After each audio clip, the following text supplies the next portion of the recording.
Hello everyone, welcome to all. मैं assistant professor Surendra Singh आज आपको गुरु के महत्व के बारे में बताना चाह रहा हूँ।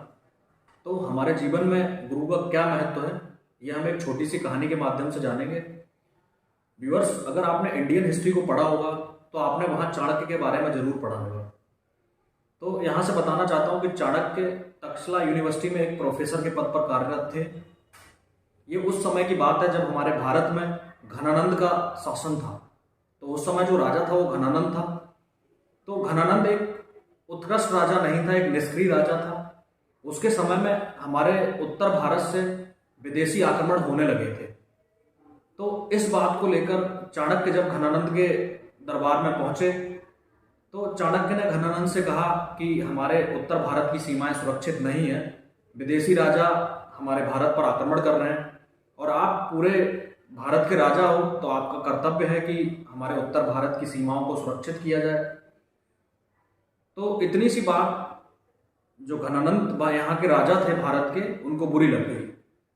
और ये बात बुरी लगने के बाद घनानंद को इतना ज़्यादा गुस्सा आया कि उन्होंने चाणक्य को भरी सभा में बेइज्जत किया और बेइज्जत करने के बाद उनको अपने महल से बाहर निकलवा दिया। तो चाणक्य का आत्मसम्मान बहुत बड़ा था। तो चाणक्य ने वहीं पर अपनी चोटी खोली और उन्होंने कसम खाई कि इस चोटी को मैं तब बांधूंगा जब मैं घनानंद को पूरी तरीके से यहां से हटा दूंगा या घनानंद का पूरी तरीके से सर्वनाश कर दूंगा। जब चाणक्य घनानंद के महल से बाहर निकले तो उन्होंने एक छोटे से बच्चे को खेलते हुए देखा। तो चाणक्य ने उस बच्चे से पूछा कि आपका नाम क्या है, उसके परिवार के बारे में थोड़ा सा पूछा, लेकिन वो बच्चा अनाथ था। आज तक हमें उस बच्चे के बारे में, उसके बचपन के बारे में किसी भी किताब में नहीं मिलता है। तो चाणक्य उस छोटे से बच्चे को अपने साथ ले गया और चाणक्य ने 8 साल तक उस बच्चे को शिक्षा दीक्षा दी। और चाणक्य ने उस बच्चे के अंदर एक सैनिक वाले, एक राजा वाले, जो राजा और सैनिक में जो गुण होने चाहिए वो सब उसके करैक्टर में डाले। और चाणक्य ने बचपन से ही उसे सिखाया था कि आपके जीवन का एकमात्र उद्देश्य यह है कि घनानंद को पूरी तरीके से नाश कर। तो बच्चा बड़ा हुआ और बच्चे का नाम रखा गया चंद्रगुप्त मौर्य। तो हम सभी लोगों ने चंद्रगुप्त मौर्य के बारे में पढ़ा होगा। तो यहाँ हमारे भारतीय इतिहास में ये लिखा है कि चंद्रगुप्त मौर्य ने और कौटिल्य ने मिलकर जब घनानंद के ऊपर पहला आक्रमण किया तो घनानंद की बहुत बड़ी सेना थी। घनानंद ने चंद्रगुप्त मौर्य और कौटिल्य को बंदी बना लिया।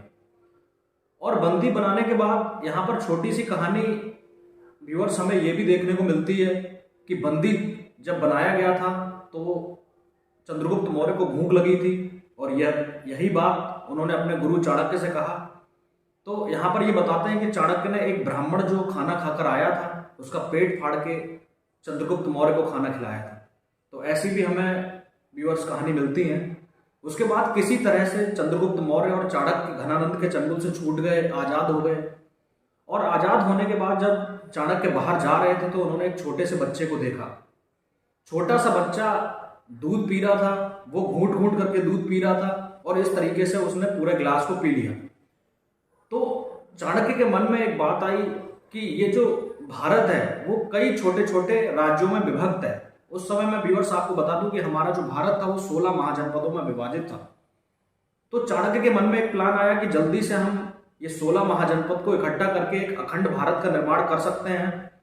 और चाणक्य ने इसी तरीके से जो छोटे छोटे राजा थे उनको सबको मिलाया, उनके साथ एक संधि की और संधि करने के बाद सभी लोगों ने एक साथ मिलकर चंद्रगुप्त मौर्य को राजा बनाया और उसके बाद घनानंद के ऊपर आक्रमण कर दिया।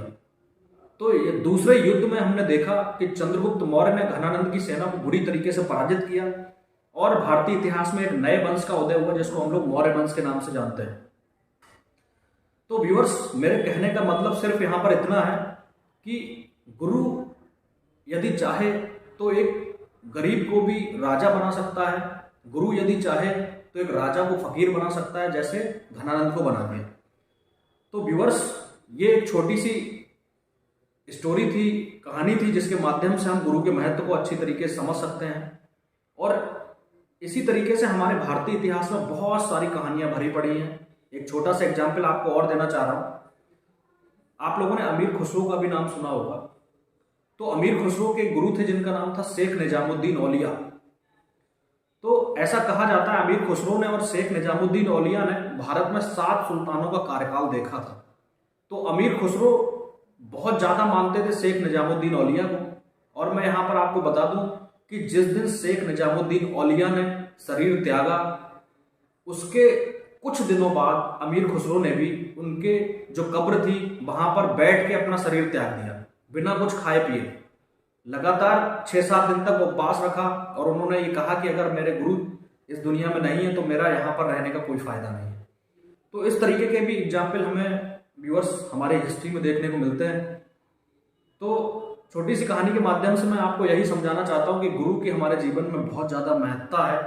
तो आप भी गुरु के आदेशों का पालन करिए। तो व्यूअर्स, इसके बाद हम नेक्स्ट वीडियो में मिलेंगे इसी तरीके की कुछ इंटरेस्टिंग कहानी के साथ। तो आज के वीडियो को हम लोग इतना रखते हैं और वीडियो देखने के लिए बहुत बहुत धन्यवाद। आपका बहुत बहुत आभार। Thank you very much.